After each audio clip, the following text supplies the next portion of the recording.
જય હિન્દ વિદ્યાર્થી મિત્રો, welcome back to my channel. તો અત્યારે થોડા ટફ સમયમાંથી તમે લોકો પસાર થઈ રહ્યા છો એવું મારા ધ્યાનમાં આવેલું છે.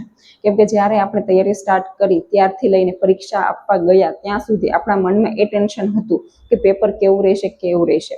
ત્યારબાદ હવે જ્યારે તમે લોકો એક્ઝામ આપીને આવ્યા છો તો ત્યારે હવે મેઇન પ્રશ્ન આપણા મગજમાં છે એ છે કે કટ ઓફ કેટલું રહેશે અને મેરિટ ક્યાં અટકશે. અને આ કોમન જે અત્યારે જ મૂંઝવણ છે એ આઈ થિંક એલઆરડીની એક્ઝામ જે આપી છે તમામને થઈ રહ્યો છે.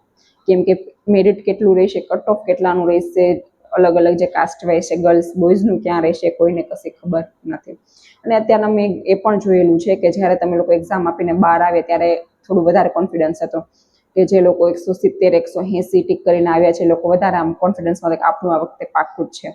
પછી જ્યારે એ લોકોએ ઘરે આવીને આરામથી પછી પેપર ચેક કર્યું છે અને સોલ્વ કર્યું છે ત્યારે એમને ખબર પડી છે કે એમણે જે ધાર્યું છે એના કરતાં માર્ક હજી માઇનસમાં જાય છે. હજુ એમને એવું પણ છે કે જો પ્રોવિઝનલ આન્સર કી આવશે અને એના પછી જો ફાઇનલ આન્સર કી આવશે તો હજુ પણ એ માઇનસમાં જવાની શક્યતા છે. અને આના લીધે થઈને વિદ્યાર્થી અત્યારે બહુ સ્ટ્રેસ અનુભવે છે. અને ઘણા એના મને મેસેજ હતા કે આ રીતે મને ટેન્શન આવે છે, શું કરવું. તો સ્પેશિયલી આગળના વિડીયો મેં આની પહેલા જે બનાવેલો છે એમાં પણ કીધેલું છે, આ વિડીયોમાં પણ કહું છું અને પર્સનલી તમને કહું છું.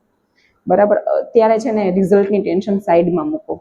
અત્યારે હજુ તમારી પાસે ટાઈમ છે. બરાબર, આનું રિઝલ્ટ આમાં તમે પાસ થાવ છો ફેલ થાવ છો એ બીજા નંબર, એને હમણાં સાઈડમાં રાખો થોડી વાર. અત્યારે તમારી પાસે જે ટાઈમ છે એ ટાઈમનો તમે સદુપયોગ કરો. બરાબર, હજી આગળ એવું તો નથી કે તમે ચાલો આમાં પાસ પણ થઈ જવાના છો તો તમારું ઘણાનું સપનું એવું હશે કે ચાલો પોલીસ કરતાં પણ આપણે પોલીસ વિભાગમાં જ કોઈ ઊંચા પદ ઉપર જઈએ અથવા તો બીજા કોઈ સેક્ટરમાં આપણે કોઈ હાઈ જે નોકરી છે હાઈ પોસ્ટની એ લઈએ. ઘણાને એવા સપના છે તો તમે લોકો અત્યારે એની પાછળ મહેનત કરો. અત્યારે જે સમય છે સમયનો સદુપયોગ કરો. કેમ કે જો તમે પાસ થઈ ગયા અને પછી ડોક્યુમેન્ટ વેરિફિકેશન ને પછી ટ્રેનિંગ તમારી સ્ટાર્ટ થઈ ગઈ તો તમને પછી એટલો ટાઈમ નહીં મળે જેટલો તમને અત્યારે મળી રહ્યો છે. એટલે નાહકની અત્યારે કાણ વગરની ચિંતા કર્યા વગર જે સમય છે એનો સદુપયોગ કરો ને યોગ્ય દિશામાં સમયને વાળો.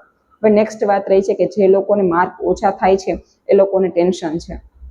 હવે તમારે લોકોના માર્ક ઓછા થાય છે એની પાછળના ઘણા રીઝન હશે. એ તમે પણ પછી પાછળથી જ્યારે પેપર સોલ્વ કર્યું હશે ત્યારે તમને ધ્યાનમાં આવેલા હશે કે તમે કાં તો એક્ઝામ હોલમાં છે થોડાક વધારે ઓવર કોન્ફિડન્સ થઈ ગયા છો કે પેપર સામે આવેલું છે ને તમને અચાનકથી ઇઝી લાગવા માંડ્યું છે. કેમ કે જે રીતે બધાએ પૂર્વાનુમાનો કરેલા હતા કે વિધાનવાળા વાક્યો આવશે ને આ રીતનું લેવલ હશે એના કરતાં તમે માત્ર 4 ઓપ્શન જોઈએ એટલે તમને ઇઝી લાગેલું હશે. પરંતુ જ્યારે તમે બીજી દ્રષ્ટિએ જોવો છો ત્યારે તમને ખબર પડે છે કે પેપર ઇઝી તો છે પરંતુ થોડુંક એમાં ટ્વિસ્ટેડ એને બનાવવામાં આવેલું છે જેથી કરીને તમારે એનો વિચારીને જવાબ આપવો પડે છે. અને આ વસ્તુ તમે એક્ઝામ હોલમાં ભૂલી ગયા છો અને પછી મન પડે એમ ટીક કરીને આવ્યા છો. ને અત્યારે જ્યારે માર્કિંગ છે એ માઇનસમાં જાય છે ત્યારે આપણને બહુ અફસોસ થાય છે કે આના કરતાં તો પહેલા જે ક્વેશ્ચન્સ હતા એ છોડી દીધેલા હોત તો બધું સારું રહેત. બરાબર, આ વિડીયો અગાઉ બનાવેલા હોય છે, મૂકેલા હોય છે, જે મારા અનુભવો લોકોના અનુભવો તમને કીધેલા હોય છે એની પાછળ કંઈક હશે તો જ તમને કીધેલું હશે. મેં અગાઉ પણ તમને કીધેલું છે કે ટાઈમ વેસ્ટ કરવાનો કે તમારો કોઈનો ટાઈમ બગડે એવું મારું જરા ઇન્ટેન્શન હોતો નથી. બરાબર, તમને લોકોને યુઝફુલ થાય એ ઇન્ટેન્શનથી જ વિડીયો બનાવું છું. તો જે કહું છું એ થોડુંક ઇમ્પ્લિમેન્ટ કરો કેમ કે તમને ફાયદો થશે જ એ આશયથી જ બનાવેલો હોય છે. અને અત્યારે વધારે પડતો સ્ટ્રેસ લેવાનું મૂકી દો, થોડા હળવા બનો. બરાબર, અને તમારો જે અત્યારનો સમય છે એને યોગ્ય દિશા તરફ વાળો જેથી કરીને ભવિષ્યમાં એ તમને ઉપયોગી બને. જય હિન્દ, જય ભારત.